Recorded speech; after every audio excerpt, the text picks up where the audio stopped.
श्री नवनाथ कथासार अध्याय 4. या अध्यायाच्या नित्य पठणाने सर्व प्रकारची कपट बाधा दूर होते, तसेच सर्व क्षेत्रातील शत्रूंचा नाश होऊन मनुष्य शत्रुमुक्त होतो. अध्यायाला सुरुवात होत आहे. अष्टभैरव चामुंडा यांना वश केले. मच्छिंद्रनाथ हिंगोळा देवीच्या दर्शनाला जायला निघाला. ती देवी म्हणजे साक्षात ज्वालामुखी भगवती महाप्रदीप्त आदिशक्ती होय.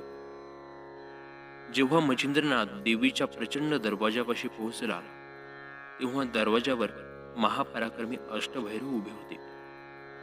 त्यांनी मच्छिंद्रनाथाला पाहता क्षणीच ओळखले.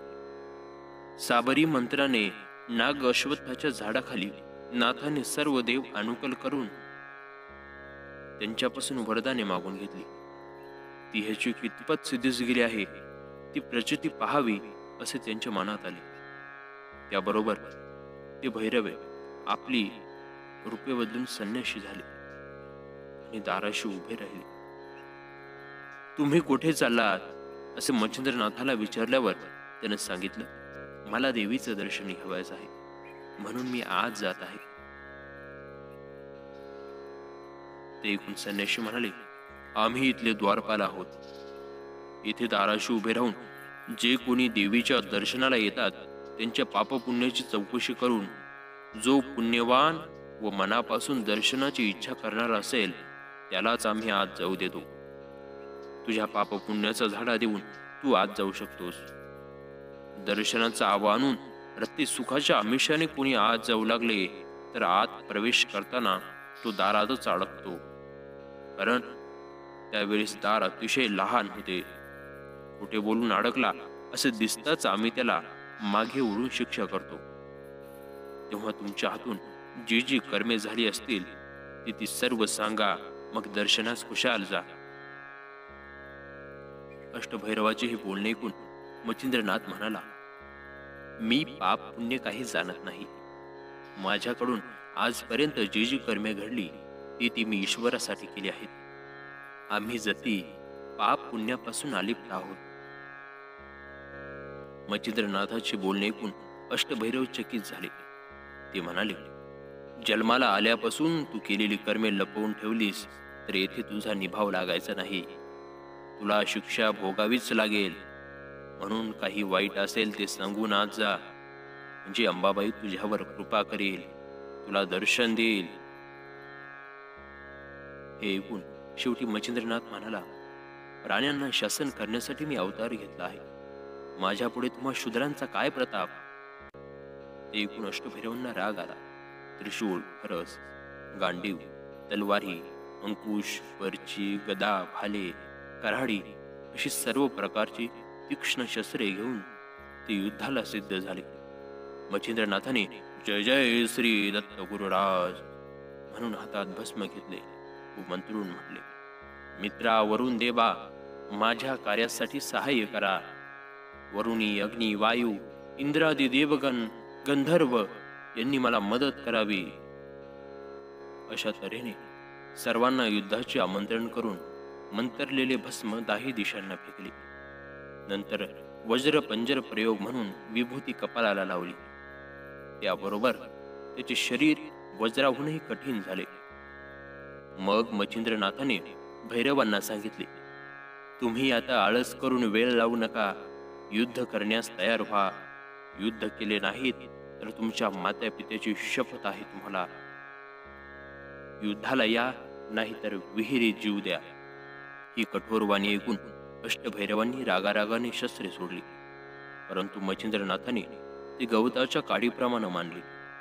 तिन्ही लोकांना मात्र ती प्रलय काळ वाटली. त्यावेळी वासवू शक्ती सोडण्यात आली.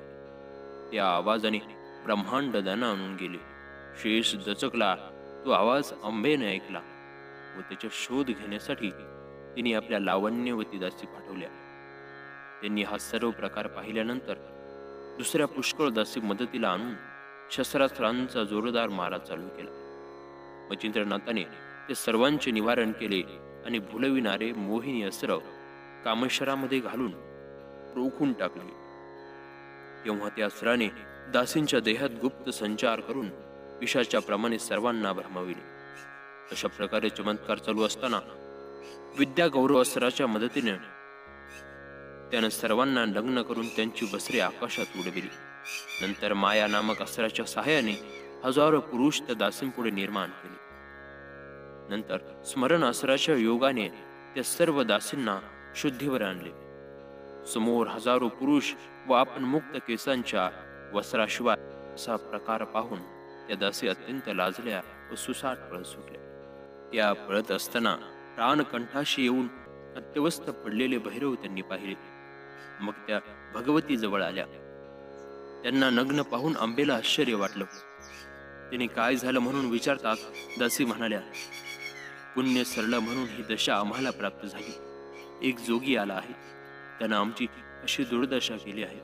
त्याने जो भैरवांचा प्राण घेतला. तुम्ही जागा सोडून इथून कुठेतरी लांब जा, नाहीतर तुमच्यावरही असाच प्रसंग येईल. अशा तऱ्हेने घाबरलेल्याने त्यांनी दसका घेतला होता. त्यांना डोळ्यापुढे तो जोगी सारखा दिसत होता. भयाने आला आला असे ते ओरडत होते. हा सर्व प्रकार पाहून भवानीला फार आश्चर्य वाटलं. हे सर्व करणारा हा कोण आहे ती दिव्य दृष्टीने पाहू लागली. तेव्हा मच्छिंद्रनाथ या नावाने कवी नारायणाने अवतार घेतल्याचं तिच्या लक्षात आलं. मग तिने सर्वांना आश्रय दिली व त्यांच्यासह अंबा मच्छिंद्रनाथाजवळ गेली. देवीला पाहताच मच्छिंद्राने तिला नमस्कार केला. अंबेनं त्याला मांडीवर बसवले व त्याच्या पराक्रमाची स्तुती केली. नंतर तिने त्याला भैरवांना सावध करायला सांगितले. त्याने वाताकर्षणास्त्र काढले. भैरव सावध होऊन पाहू लागले. तो अंबा मच्छिंद्रनाथाला मांडीवर घेऊन बसले आहे. मग त्यांनीही मच्छिंद्रनाथाची स्तुती करून त्याला शाबासकी दिली व नागाश्वत्थाखाली संपूर्ण दैवत प्रसन्न होऊन त्यांनी त्याला आशीर्वाद दिल्याची मूळची हकीकत अंबेला सांगितली. ते ऐकून माझ्या मनात तुझा पराक्रम पाहायचा आहे असे अंबेने नाथास सांगितले. यावर तू सांगशील तसे मी तुला करून दाखवतो असं नाथानं सांगितलं. तिने पर्वत आकाशात उडवून पुन्हा जागच्या जागी ठेवावयास सांगितले. हे ऐकताच त्याने वायुअस्त्र युजून व मंत्र म्हणून भस्म पर्वतावर फेकले. तेव्हा पर्वत आकाशात फिरू लागले. मग तिने त्याची पाठ ठोकून त्याला शाबासकी दिली व पर्वत उतरावयास सांगितले. तेव्हा त्याने वायुअस्त्र काढून घेतले व पर्वत जागच्या जागी आणून ठेवले. ते पाहून अंबेला संतोष वाटला. मग नाथास घेऊन ती आपल्या जागी गेली. मच्छिंद्रनाथ तेथे 3 रात्री राहिले. जायच्या वेळी अंबेने प्रसन्न होऊन त्याला स्पर्शास्त्र व भिन्नास्त्र अशी 2 अस्त्रे प्रसाद घालून दिली. त्यांचा स्वीकार करून मच्छिंद्रनाथ अंबेस नमस्कार करून निघाला. अध्याय 4 समाप्त होत आहे.